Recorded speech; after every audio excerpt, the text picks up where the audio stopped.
Number, ہاں ابھی آج آیت نمبر 13 چلیں گی. فلما جاءتہم، پھر جب آئے ان کے پاس آیاتنا ہماری آیات یعنی ہماری نشانیاں، مبصرتاً مبصرت بصیرت والی. بصیرت کا کیا مطلب ہے؟ دیکھنا کیسا؟ ہاں دل کی آنکھیں. اور ہاں بصیرت کا کیا مطلب ہوتا نا، صرف دیکھ نہیں لینا نا، اس کو سمجھنا، اس کی باریکیوں کو جاننا، حلال حرام، اور اس میں غور و فکر ہر چیز آ جاتی نا بصیرت میں.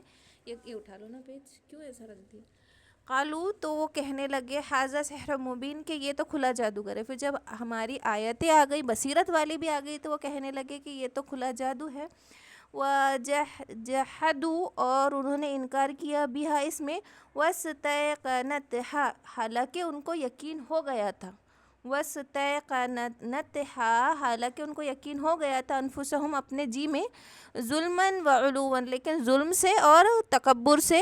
فانظر، پھر دیکھو، کیف کان عاقبۃ، کہ کیسا انجام ہوتا ہے مفسدین، فساد کرنے والوں کا. اب یہ بات تھی نا کہ جب جادو کا وہ آپ سے یہ موسیٰ علیہ السلام کا جب عصا دیکھا تو تمام جادوگر سجدے میں گر گئے، تو فرعون نے کیا کہا تھا کہ تم نے میری اجازت کے بغیر کیسے سجدہ کر لیا؟ میں بتاتا تھا تم کو کہ ایمان لاؤ سجدہ کرو. اور حالانکہ وہ بات ایسی ہوئی تھی کہ ان کو خود یقین ہو گیا تھا کہ یہ کوئی عام چیز ہوئی نہیں ہے. فرعون تک کو اس بارے میں یقین ہو گیا تھا، ہر کسی کو اس بارے میں یقین ہو گیا تھا، لیکن انہوں نے تکبر اور اپنے آپ کو، وہ ظلم تھا ان کا اپنا نفس پہ، کہ انہوں نے اس بات پہ یقین ہی نہیں کیا. جبکہ وہ ان کو یقین ہو گیا تھا کہ ہاں یہ کھلا کوئی جادوگر نہیں ہے، بلکہ یہ نبی ہی ہے اور اللہ کے ساتھ معجزہ ہی ہے، یہ اللہ کی طرف کی ہی نشانی ہے. لیکن پھر بھی انہوں نے انکار کیا. اور یہاں پہ آپ صلی اللہ علیہ وسلم کو کہا جا رہا ہے کہ دیکھو جب فرعون نے اتنی سرکشی کی، ظلم کیا، تو ہم نے یک لخت غرق کر دیا نا. ایسا بھی نہیں کہ باری باری آیا، یک لخت ہی ایسا غرق کر دیا. تو تمہیں تو پتہ ہے کہ کیسا انجام ہوتا ہے مفسدین کا. تو یہ آپ صلی اللہ علیہ وسلم کو تسلی دی جا رہی.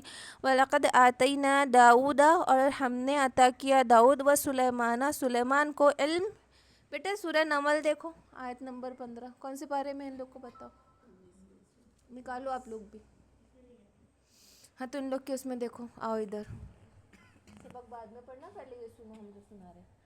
اور ہم نے عطا کیا داؤد اور سلیمان کو علم. وقالا، اور ان دونوں نے کیا، الحمدللہ، کہ تمام تعریف اللہ کے لیے، الذی فضلنا، جس نے ہمیں فضیلت دی، علی کثیر من عبادہ المؤمنین، کے مومن بندوں میں کثیرت والوں، اکثریت پہ ہم کو فضیلت دے دی. تو دونوں نے کیا کیا، شکر ادا کیا. کہ ہم شکر کرنے سے نعمتوں میں بڑھوتری ہوتی ہے نا، کہ شکر کرنا اللہ کی نعمتوں میں بڑھ جانے کا وجہ ہے. اس لیے ان دونوں نے کیا کیا، اللہ کا شکر ادا کیا، اللہ کی فضیلت بیان کی، اللہ کی حمد و ثنا کی کہ اللہ نے اتنی بڑی فضیلت دی تھی. اور فضیلت یہ نہیں تھی کہ ان کو بہت زیادہ مال دولت اور بادشاہت تھی، بلکہ وہ نبوت اور رسالت اور ملک تھا جس فضیلت کی وہ بات کر رہے تھے. وورث سلیمان، اور ہم نے وارث کیا سلیمان کو داؤد کا. اب یہ وراثت کیا تھی؟ یہ وراثت بادشاہت نہیں تھی، کیونکہ انبیاء کی کبھی بھی وراثت انبیاء چھوڑ کر نہیں جاتے ہیں، بلکہ انبیاء کی جو بھی وراثت ہوتی ہے وہ صدقہ ہوتا ہے. کہ آپ صلی اللہ علیہ وسلم نے جو کچھ وراثت جو کچھ چھوڑا تھا وہ صدقہ تھا. تو انبیاء کی کبھی بھی وراثت نہیں نکلتی ہے، ان کے اولادوں میں نہیں بٹتی. لیکن یہ وراثت کیا تھی؟ وہ نبوت تھی اور علم تھا. اور اب وارث کیا سلیمان کو، تو وہ نبوت اور علم ہی تھا، کیونکہ ان کی تو 100 بیویاں تھی اور اولادیں بھی تھی. لیکن مخصوص کیا کیا گیا، سلیمان کیا گیا، تو وہ اس سے مراد ان کا علم و نبوت ہے. قالا، تو کہا، یا ایھا الناس علمنا، کہ اے لوگو، مجھے سکھائی گئی منطقہ بولیاں طیری پرندوں کی. وَأُوتِینَا، اور مجھے دیا گیا، من کل شیء، اور عطا کیا گیا اور ہمیں دی گئی ہر شے. ان ھذا لہو الفضل المبین، کہ بے شک یہ بہت صریح کھلا فضل اللہ کا. اور سلیمان علیہ السلام کو بولیاں سکھائی گئی تھی، ہے نا. اور ایسا نہیں تھا کہ ان کے دور میں جانور اور پرند عام بات کرتے تھے. ایسا نہیں تھا کہ ہدہد بات کر رہا تھا عام بات، ایسی کوئی جنرلٹی نہیں ہوئی تھی، ان کو سکھائی گئی تھی. یعنی یہ عقیدہ نہیں ہے رکھنا ہے کہ وہ بول رہے تھے آپس میں، انسان اور جانور پرند چرند آپس میں بات چیت کر رہے تھے، ہدہد کو بولنا آتا تھا، وہ انسانی لینگویج میں بول رہا تھا، ایسا نہیں تھا. ویسا ہی، لیکن وہ سمجھ رہے تھے. اب اگر ہمارے سامنے کوئی فرینچ بولیں گا تو ہمیں کیا لگے گا، لیکن اس کو کون سمجھے گا؟ جس کو پاس سمجھ ہے فرینچ سمجھنے کی نا. ویسے سلیمان علیہ السلام کو سکھائی گئی تھی. وہ آپس میں باقی لوگ نہیں سمجھ سکتے تھے کہ وہ کیا بول رہا ہے، سلیمان علیہ السلام واحد سمجھ سکتے تھے. وہ ان کا ایک معجزہ تھا ایز اے نبی، ان کو وہ معجزہ ملا تھا کہ وہ پرندوں کی بولیاں سمجھ سکتے تھے، اور یہ بہت بڑا ایک فضل تھا. وحشر لسلیمان، اور وہ جمع کیا گیا لسلیمان، سلیمان کے لیے، علیہ سلیمان علیہ السلام کے لیے، جنود ہو ان کا لشکر، من الجن والانس، جن اور انسانوں میں سے، والطیر اور پرندے، فہم یوزعون، اور وہ ان کے لیے روکے جاتے تھے. تو داؤد علیہ السلام کی تو وفات ہو گئی تھی، کیونکہ داؤد علیہ السلام جب گھر سے نکلتے تھے تو اپنے گھر کا دروازہ بند کر کے نکلتے تھے. تو وہ ایک دفعہ گھر کا دروازہ بند کر کے نکل گئے وہ، اور پہرا رہتا تھا سخت. تو ان کی بیویوں نے دیکھا کہ صحن کے بیچوں بیچ کوئی کھڑا ہے اتنا پابندی کے بعد بھی. تو جیسے داؤد علیہ السلام آئے تو انہوں نے کہا کہ یہ کون ہو سکتا ہے جو میری اجازت کے بغیر آئے. تو سمجھ گئے کہ ملک الموت ہے، تو انہوں نے خوش آمدید کہا. پھر ان کا انتقال ہو گیا، روح قبض ہو گئی. تو سلیمان علیہ السلام نے حکم دیا، جب وہ حکم دیتے تھے پرندوں کو تو پرندے ایسے سایہ کرتے تھے کہ اندھیرا ہو جاتا تھا. جب پرندے ان کو حکم دیا دیتے تھے کہ سایہ کرو، تو پرندے ایسے بڑے بڑے وہ ایگل اور ایسے بڑے بڑے پرندے آتے تھے اور وہ ایسا سایہ کرتے تھے کہ اندھیرا چھا جاتا تھا. اور ان کی لشکر اور ان کی مجلس جب بیٹھتی تھی تو ہر چرند کی ایک مخصوص جگہ ہوتی تھی. کوئی کسی سے ایک قدم ایک انچ بھی در کے در نہیں ہلتا تھا. پرندے سروں پر ہوتے تھے اور ہر طرف ہر جانوروں کی نشست فکس تھی. تو اس طریقے سے ان کی مجلسیں بیٹھتی تھی جن انس اور چرند پرند کے ساتھ. اس طریقے سے وہ بیٹھتے تھے. حتی اذا آتوا، یہاں تک کہ جب وہ آئے، علی وادی نمل ایک چوٹیوں کی وادی میں، قالت نملتن، تو کہنے لگی ایک چوٹی، یا ایھا النملو، کہ اے چیٹیوں، ادخلوا، داخل ہو جاؤ، مساکینکم، اپنے مسکنوں میں، اپنے گھروں میں، لا یحطمنکم، کہ نہ تم کو کچل دے، سلیمان و جنودہ، سلیمان اور ان کا لشکر، وہم لا یشعرون، کہ وہ نہیں جانتے کہ ہم یہاں ہیں نا. تو چیٹی آپس میں بات کر رہی تھی اور اس چیٹی کا نام تھا ہرمس، اور وہ بنو شیبان قبیلے کی تھی اور وہ لنگڑی تھی چیٹی. اور وہ کہنے لگی کہ اپنی وہ رانی تھی، چیٹیوں کی رانی تھی، تو چیٹیوں کے لشکر سے کہنے لگی کہ دیکھو سلیمان اور ان کا لشکر آ رہا ہے، جلدی جلدی اندر گھس جاؤ، ان کو پتہ نہیں ہوگا کہ ہم یہاں ہیں. اور یہاں تک کہ ایک مرتبہ بارش نہیں ہوئی تھی ان لوگوں کے، اس میں سلیمان اور داؤد علیہ السلام دونوں تھے، تو بارش نہیں ہوئی. تو انہوں نے دیکھے کہ ایک چڑیا اوندھی پڑی ہے اور اس نے اپنے ہاتھ جوڑ رکھے ہیں اور وہ اللہ سے خوب بارش کی دعا کرے کہ اللہ بارش برسا دے، نہیں تو تیری مخلوق یہاں مر جائیں گی. تو داؤد علیہ السلام نے کہا کہ لوٹ آؤ، کسی اور کی وجہ سے آج تمہیں پانی مل رہا ہے، اس چڑیا کی دعا سے تمہیں پانی مل رہا ہے. تو اس طریقے سے وہ چڑیا دعا کر رہی تھی. اور یہ چھوٹی سی چیٹی تھی جو اپنے، جیسے سلیمان علیہ السلام اپنے لشکر کی حفاظت میں لگے تھے، ویسے وہ اپنے لشکر کی فکر میں لگی تھی کہ جلدی جلدی اندر لوٹ جاؤ، یہ ہمیں کچل نہ دے. فتبسم ضاحکا، تو پھر مسکرایا ہنستے ہوئے، من قولہ، اس کی بات پہ، وقال ربی اعوذنی، اور کہا کہ میرا رب تو نے مجھے توفیق دی، ان اشکر نعمتک، اور کہ میں شکر کرتا ہوں جو تیری نعمت ہے مجھ پر، التی انعمت، جو تو نے مجھ پر انعام کیا، علیہ مجھ پر، وعلی والدی، اور میرے والدین پر، میرے باپ پر، ماں باپ پر، وان اعمل صالحا، کہ وہ صالح عمل کرے، ترضاہ، تو راضی ہو جائے جس سے، وادخلنی برحمتک، اور داخل کر مجھے رحمت میں تیری، فی عبادک الصالحین، تیرے نیکوکار بندوں میں سے.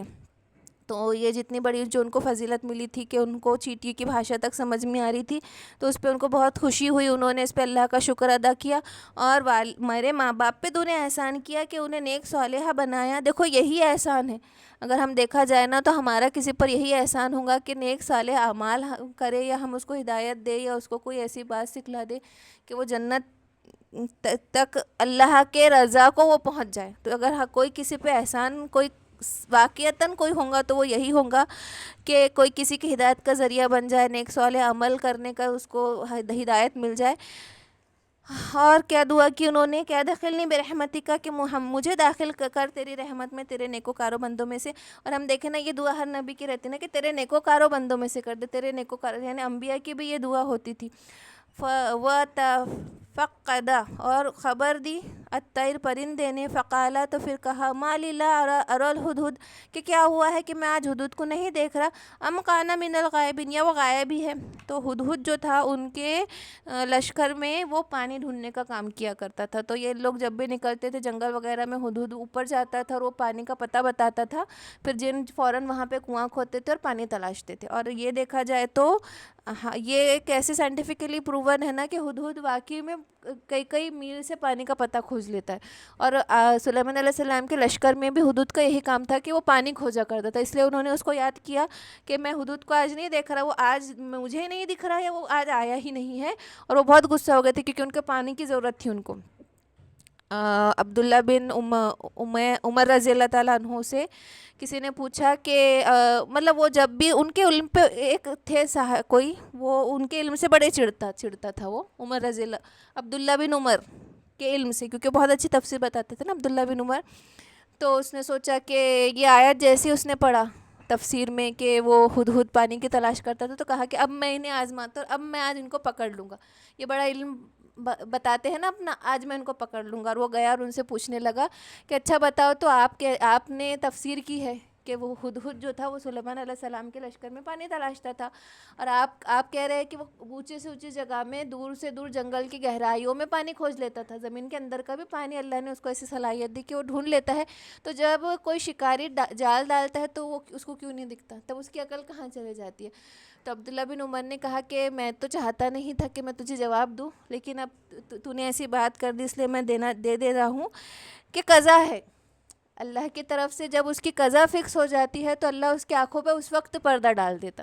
حالانکہ اس کو کتنی ذہنیت دی کہ وہ اتنی اونچائی سے جنگلوں میں پانی کھوج لیتا، لیکن جب اللہ نے اس کی قضا طے کر دی اور اس کا وقت آ گیا تو اس وقت اس کی آنکھوں پہ پردہ ڈال دیتا اللہ پاک کہ وہ اپنا جال نہیں دیکھ پاتا اور اس میں پھنس جاتا ہے۔ جب اس کی موت آئی اور جب اس کی تقدیر غالب آ گئی تو اس نے کہا کہ اب میں کبھی آپ کے علم پہ شک نہیں کروں گا۔